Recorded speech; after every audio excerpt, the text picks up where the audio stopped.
বাণিজ্যিক গ্যাসের মূল্যবৃদ্ধি ও গ্যাস সংকটের জেরে সংকটে পড়েছেন বাঁকুড়ার বেলিয়াতোড়ের ঐতিহ্যবাহী মেচা শিল্প। স্থানীয় মেচা ব্যবসায়ীদের দাবি, সাম্প্রতিক সময়ে গ্যাসের অমিল ও মূল্যবৃদ্ধির কারণে মেচা উৎপাদন মারাত্মকভাবে কমে গিয়েছে। আগে প্রতিদিন যে পরিমাণ মেচা তৈরি হতো, বর্তমানে তা প্রায় অর্ধেক হয়ে গেছে। ফলে ক্ষতির মুখে পড়ছেন ব্যবসায়ীরা। দোকান মালিকদের বক্তব্য, গ্যাসের অভাবে উৎপাদন কমে যাওয়ায় কর্মী সংখ্যা কমাতেও বাধ্য হচ্ছেন তারা। বর্তমানে যে পরিমাণ গ্যাস মজুদ রয়েছে তা দিয়ে আগের অর্ডারের মেচা সরবরাহ করা হচ্ছে। এখন আপাতত গ্যাস নেই বা গ্যাসের এমনি একটু এখন কোনো যে অর্ডারগুলো আছে কোনো রকম দেওয়া হচ্ছে, এরপর এখন অর্ডার পাতি সবকিছু বন্ধর মুখে চলছে। এখন তো কিছুই নেই, অল্প আরো স্টাফ কমে গেছে। এই কদিন পরে দোকান বন্ধর মুখে। তো বলতে আমাদের গ্রামগঞ্জে কাঠের ব্যবস্থা চিন্তা ভাবনা আছে। এখন না হলে দোকান তো ঠিক রাখতে হবে বা দোকান তো চালাতে হবে। স্টাফরা আছে ধরুন, ওদের তো একটা সংসার বলে আছে না। অর্ডার এখন বন্ধ রেখে দিচ্ছে, যেগুলা ছিল সেগুলো এখন দেওয়ার মুখে। এখন মোটামুটি অর্ডার বন্ধ, এখন কোনো অর্ডার নিয়ে যাচ্ছে না। একটু সমস্যার মধ্যে তো পড়তে হচ্ছে। এখন কিছু বলা যাচ্ছে না, এখন গ্যাসের উপর নির্ভর করছে। যদি বেশি দামে গ্যাস কিনতে হয় তখন চিন্তা ভাবনাটা সেরকম ভাবে করতে হবে। ভগবান দাস মোদক। এখন তো চারদিকে তো আমাদের যেটুকু মাল সামান্য তোলা আছে সেটুকু তো এখনো পর্যন্ত চলছে। তারপরে তো শুনতে পাচ্ছি যে চারিদিকে গ্যাসের সমস্যা চলছে।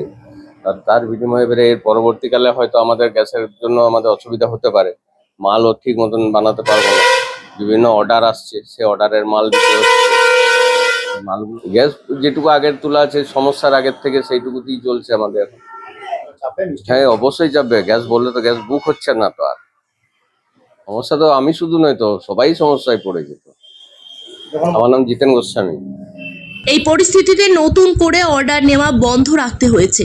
ব্যবসায়ীদের আশঙ্কা, যদি দ্রুত গ্যাস সরবরাহ স্বাভাবিক না হয় তবে বিকল্প হিসেবে কাঠের ব্যবস্থা করতে হবে, নচেত বাধ্য হয়ে দোকান বন্ধ রাখার পরিস্থিতি তৈরি হতে পারে। ফলে বিপাকে পড়বেন বহু শ্রমিক ও ব্যবসার সঙ্গে মেচা প্রেমিক মানুষেরা। আমাদের গ্যাস পাচ্ছি নি, পয়সা দিয়েও আর গ্যাস পাওয়া যাচ্ছে না। জেলার যা অবস্থা, আর গ্যাসের প্রতি এত মানুষের হাহাকার, মারামারি চলছে। দোকান আমাদের মেচা তো অর্ডার নিয়ে রেখেছি, আর তো মেচা দুদিন পর হবে গিয়ে। দুর্গাপুর, বাঁকুড়া, আসানসোল, কলকাতা যে সকল মেচার অর্ডারগুলো নেওয়া আছে, মেচা তো আমরা তৈরি করতেই পারছি না। আর পাবলিকের কাছে মার খেতে হবে, দোকানও বন্ধ করে দিতে হবে। কলকাতা আছে, ধানবাদ, বাঁকুড়া, যে অর্ডার কোথা থেকে আসে তো বলা যায় না দাদা। এই 2-3 দিনে যে অর্ডারগুলো নেওয়া আছে এগুলো দিতে পারবো কিনা সেই চিন্তা। গ্যাস পাওয়া যাচ্ছে না, কোথাও যুদ্ধ হচ্ছে বলছে না, এই কোনো না কোনো কারণে, সেটাও তো জানিনি। 2-1 দিন হয়তো চলবে আমাদের দোকান, তারপরে তালা লাগাতে হবে। আমরা দাদা কাঠে তো অভ্যাস না, আমরা গ্যাসে ব্যবহার করেছি। আর গ্যাস পয়সা দিয়েও দাম দিয়েও পাওয়া যাচ্ছে না। মেচা আমাদের বন্ধ হয়ে যাবে। এই নাম করা যায় জিনিস, বেলেতোড়ের একটা পশ্চিমবাংলার যে এত বড় মেচা, এই মেচা আর পাবে না মানুষ। বন্ধ হয়ে গেলে দোকান বন্ধ হয়ে যাবে, কিছুদিন অসুবিধায় পড়তে হবে। আর যাদের কাছে অর্ডার নিয়ে রেখেছি তাদের কাছে মার খেতে হবে। আমার নাম হরিশঙ্কর দাস। ব্যুরো রিপোর্ট, জেলার বার্তা নিউজ।